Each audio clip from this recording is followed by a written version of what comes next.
Hello friends, दी next fame YouTube channel में आप सभी का बहुत बहुत स्वागत है। आज के इस वीडियो में हम देखने वाले हैं एसएससी सीजीएल 2023 में आए हुए जीएस क्वेश्चंस को विद एक्सप्लेनेशन। ठीक है, तो चलिए स्टार्ट करते हैं आज का वीडियो। हमारा फर्स्ट क्वेश्चन है, 2018 में गूगल डूडल ने मृणालिनी साराभाई का 100वां जन्मदिन मनाया। वह निम्नलिखित में से किस नृत्य शैली की प्रतिपादक हैं? तो इसका राइट आंसर है भरतनाट्यम और कथकली। तो अब हम भरतनाट्यम से संबंधित अन्य कलाकारों को देख लेते हैं। तो यामिनी कृष्णमूर्ति, सोनल मानसिंह, रुक्मिणी देवी अरुंडेल, टी बाला सरस्वती, पद्मा सुब्रमण्यम, एस.के. सरोज, राम गोपाल, लीला सैमसन, मृणालिनी साराभाई, वैजयंती माला बाली, मालविका सरकार और प्रियदर्शिनी गोविंद, ये भरतनाट्यम करने वाले कुछ अन्य प्रमुख कलाकार हैं। ठीक है, और मृणालिनी साराभाई एक और नृत्य कथकली से संबंधित हैं। मृणालिनी साराभाई भरतनाट्यम और कथकली की दोनों की नृत्य शैली की प्रतिपादक हैं। ठीक है, तो कथकली से संबंधित भी हम कुछ अन्य कलाकारों को देखेंगे। तो बल्लतोल नारायण मेनन, उदय शंकर, कृष्ण नायर, शांताराम, मृणालिनी साराभाई, आनंद शिवरामन और कृष्णन कुट्टी इत्यादि, ये सभी कथकली के प्रमुख कलाकार हैं जो कि एग्जाम्स में बार बार पूछे जाते हैं। नेक्स्ट क्वेश्चन देखते हैं। हमारा अगला क्वेश्चन है, भरतनाट्यम दक्षिण भारत के धार्मिक विषयों और स्पेस के आध्यात्मिक विचारों को व्यक्त करता है। तो भरतनाट्यम जो नृत्य है वे धार्मिक विषयों और शैव धर्म के आध्यात्मिक विचारों को व्यक्त करता है। ठीक है, शैव धर्म यहाँ हो जाएगा राइट आंसर। तो यहाँ हम शैव धर्म से संबंधित कुछ अन्य महत्वपूर्ण पॉइंट्स को देखेंगे। तो भगवान शिव के उपासकों को शैव कहते हैं। ऋग्वेद में शैव को रुद्र कहा गया है। मत्स्य पुराण में लिंग पूजा का पहला स्पष्ट वर्णन किया गया है। वामन पुराण में शैव संप्रदाय की संख्या 4 मिलती है: पाशुपत, कापालिक, कालामुख एवं शैव। शैव धर्म का सबसे प्राचीन संप्रदाय पाशुपत संप्रदाय है। ठीक है, यहाँ से क्वेश्चन बनता ही है कि शैव धर्म का सबसे प्राचीन संप्रदाय कौन सा है? तो पाशुपत संप्रदाय। पाशुपत संप्रदाय की स्थापना लकुलीश ने की थी और लकुलीश को भगवान शिव का अवतार भी माना जाता है। शैव धर्म का दूसरा प्रमुख संप्रदाय कापालिक है और इसके उपासक को भैरव कहा जाता है। ठीक है, इसके उपासक को भैरव कहा जाता है। भैरव को शिव का अवतार मानकर उपासना करते हैं। शिव पुराण में कालामुख संप्रदाय के अनुयायियों को महावृद्धर कहा गया है और कालामुख संप्रदाय के लोग नर कपाल में ही भोजन करते हैं और जल तथा सुरापान करते हैं और साथ ही अपने शरीर पर चिता की भस्म लगाते हैं, कालामुख संप्रदाय के लोग। और लिंगायत संप्रदाय दक्षिण भारत में प्रचलित था। ठीक है, ये कुछ प्रमुख संप्रदायों के बारे में महत्वपूर्ण तथ्य हैं। अगला क्वेश्चन है हमारा, निम्नलिखित में से कौन सा त्यौहार टाई ऑफ प्रोटेक्शन शब्द से जुड़ा है? रक्षाबंधन, करवा चौथ, छठ पूजा, बैसाखी। तो ये तो सिंपल सा क्वेश्चन है। टाई ऑफ प्रोटेक्शन जो शब्द है वो रक्षाबंधन से जुड़ा है। अगला क्वेश्चन है, भारतीय संविधान के निम्नलिखित में से कौन से अनुच्छेद नागरिकता से संबंधित हैं? अनुच्छेद 5 से 11, अनुच्छेद 204, 25 से 31, 15 से 21। तो ये इसका राइट आंसर हो जाएगा अनुच्छेद 5 से 11। अनुच्छेद 5 से 11 में नागरिकता का वर्णन किया गया है।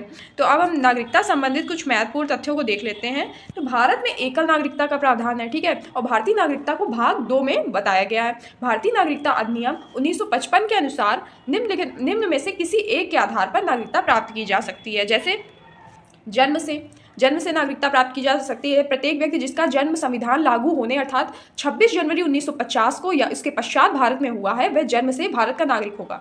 ठीक है, अगला है वंश परंपरा द्वारा नागरिकता। भारत के बाहर अन्य देश में 26 जनवरी 1950 के पश्चात जन्म लेने वाला व्यक्ति भारत का नागरिक माना जाएगा यदि उसके जन्म के समय उसके माता पिता में से कोई भारत का नागरिक हो। ठीक है, तो ये हो गई वंश परंपरा द्वारा नागरिकता। यहाँ एक नोट पॉइंट दिया गया है कि माता की नागरिकता के आधार पर विदेश में जन्म लेने वाले को नागरिकता प्रदान करने का प्रावधान नागरिकता संशोधन अधिनियम 1992 द्वारा किया गया है। अगला है देशीकरण द्वारा नागरिकता, यानी कि भारत सरकार से देशीकरण का प्रमाण पत्र प्राप्त कर भारत की नागरिकता प्राप्त की जा सकती है। अगला है पंजीकरण द्वारा नागरिकता। इसमें क्या है कि वे व्यक्ति जो पंजीकरण प्रार्थना पत्र देने की तिथि से 6 माह पूर्व से भारत में रह रहे हों या वे भारतीय जो अविभाज्य भारत से बाहर किसी देश में निवास कर रहे हों, वे स्त्रियां जो भारतीयों से विवाह कर चुकी हों या भविष्य में विवाह करेंगी, भारतीय नागरिकों के नाबालिग बच्चे और राष्ट्रमंडल देशों के नागरिक जो भारत में रहते हों या भारत सरकार की नौकरी कर रहे हों, आवेदन पत्र लेकर भारत की नागरिकता प्राप्त कर सकते हैं। तो ये जो 5 पॉइंट दिए हैं, ये पंजीकरण द्वारा नागरिकता किस प्रकार से प्राप्त की जा सकती है उसके पॉइंट्स दिए हैं। और लास्ट वन है भूमि विस्तार द्वारा, यानी कि यदि किसी नए भूभाग को भारत में शामिल कर लिया जाता है तो उस क्षेत्र में निवास करने वाले व्यक्तियों को स्वतः ही भारत की नागरिकता प्राप्त हो जाएगी। तो ये नागरिकता से संबंधित कुछ प्रमुख बिंदु थे। अगला क्वेश्चन है हमारा, टाइगर लीजन या फ्री इंडिया लीजन के संस्थापक कौन थे? तो इसका राइट आंसर है सुभाष चंद्र बोस। अगला क्वेश्चन है, निम्नलिखित में से किसका उपयोग लार्ज हैड्रोन कोलाइडर यानी LHC और MRI स्कैनर तथा NMR स्पेक्ट्रोमीटर में अतिचालक चुंबकों के लिए शीतलन माध्यम के रूप में किया जाता है? तो इसका राइट आंसर है हीलियम। हीलियम एक अक्रिय गैस है और अक्रिय गैसों की खोज करने का श्रेय रैमजे को प्राप्त है। अब हम हीलियम के बारे में कुछ महत्वपूर्ण बिंदु देखेंगे। तो हीलियम हल्की तथा अज्वलनशील गैस है। इसकी खोज फ्रैंक लैंड और लोकेयर ने की। इसका उपयोग गुब्बारों को भरने में, मौसम संबंधी अध्ययनों के लिए, ठंडी वायु वाली नाभिकीय भट्टी में द्रव हीलियम का उपयोग निम्न ताप पर प्रयोगों में निम्न तापीय अभिकर्मक के रूप में, अस्पतालों में कृत्रिम सांस में ऑक्सीजन के साथ हीलियम मिलाकर गैस दिया जाता है, उसमें भी उपयोग होता है हीलियम का। गोताखोरों द्वारा भी अधिक गहराई में सांस के लिए हीलियम एवं ऑक्सीजन के मिश्रण का उपयोग किया जाता है और हवाई जहाज के टायरों को भरने में हीलियम का उपयोग किया जाता है। ठीक है, अगला क्वेश्चन है, निम्नलिखित में से कौन सा राज्य तापी बेसिन का हिस्सा नहीं है? राजस्थान, महाराष्ट्र, गुजरात, मध्य प्रदेश। तो तापी बेसिन का हिस्सा राजस्थान नहीं है और जो अन्य तीन ये नाम दे रखे गए हैं, महाराष्ट्र, गुजरात और मध्य प्रदेश, ये सभी तापी बेसिन का हिस्सा है। तो इसका राइट आंसर हो जाएगा राजस्थान। अब यहाँ पे नदियों की बात हुई है तो हम कुछ प्रमुख नदियों के किनारे बसे नगरों को देख लेते हैं। तो फर्स्ट है आगरा। आगरा यमुना नदी के किनारे है। बद्रीनाथ अलकनंदा नदी के किनारे है। इलाहाबाद गंगा एवं यमुना के संगम पर है। दिल्ली यमुना नदी के किनारे है। फिरोजपुर सतलज नदी के किनारे है। हरिद्वार गंगा नदी के किनारे है। कानपुर गंगा नदी के किनारे है। कुरनूल तुंगभद्रा नदी के किनारे है। शोकोवा घाट ब्रह्मपुत्र नदी के किनारे है। कन्नौज गंगा नदी के किनारे है। श्रीनगर झेलम नदी के किनारे है। सूरत ताप्ती नदी के किनारे है। हैदराबाद मूसी नदी के किनारे है और मथुरा जो नगर है वह यमुना नदी के किनारे है। जमशेदपुर स्वर्णरेखा नदी के किनारे एवं अहमदाबाद साबरमती नदी के किनारे है और पंढरपुर भीमा नदी के किनारे है। बरेली रामगंगा नदी के किनारे है और जमदलपुर इंद्रावती नदी के किनारे बसा एक नगर है। गोरखपुर राप्ती नदी के किनारे बसा हुआ नगर है। अगला है अयोध्या, ये सरयू नदी के किनारे है। कोलकाता हुगली नदी के किनारे। लखनऊ गोमती नदी के किनारे। डिब्रूगढ़ ब्रह्मपुत्र नदी के किनारे। गुवाहाटी ब्रह्मपुत्र नदी के किनारे एवं जबलपुर नर्मदा नदी के किनारे बसा एक नगर है। कोटा चंबल नदी के किनारे बसा नगर है। कटक महानदी के किनारे। नासिक गोदावरी नदी के किनारे। संबलपुर महानदी नदी के किनारे। श्रीरंगपट्टनम कावेरी नदी के किनारे। जौनपुर गोमती नदी के किनारे और ओरछा बेतवा नदी के किनारे बसा नगर है। उज्जैन क्षिप्रा नदी। वाराणसी गंगा नदी। लुधियाना सतलज नदी। विजयवाड़ा कृष्णा नदी। तिरुचिरापल्ली कावेरी नदी के किनारे है और बैतूल ये ताप्ती नदी के किनारे बसा नगर है। तो ये प्रमुख नदियों के किनारे बसे प्रमुख नगर थे। ठीक है, जिनको हमने रिवाइज किया। अगला क्वेश्चन है, किस औद्योगिक नीति में अति लघु उद्योग इकाई के लिए निवेश सीमा बढ़ाकर 2 लाख की गई? ऑप्शंस है 1980, 1977, 1991, 1956। तो इसका राइट आंसर है 1980 की औद्योगिक नीति में अति लघु उद्योग के लिए निवेश सीमा बढ़ाकर 2 लाख की गई। ये CGL 2023 में पूछा हुआ GS का क्वेश्चन है। अगला क्वेश्चन है, चोल प्रशासन में डैश गांवों में सदन होती थी जो मुख्य रूप से ब्राह्मणों द्वारा बसाई गई थी? नागराम, सभा, उर्खिल। तो उस जो शब्दावली उसके लिए यूज़ की जाती थी उसे सभा कहते थे। ठीक है, चोल प्रशासन में सभा गांवों में सदन होती थी जो मुख्य रूप से ब्राह्मणों द्वारा बसाई गई थी। अब यहाँ पे हम चोल वंश से संबंधित कुछ महत्वपूर्ण बिंदु देखेंगे। तो संगम साहित्य में उल्लिखित चोल शासकों में करिकाल प्रमुख था। करिकाल को जले हुए पैरों वाला कहा गया।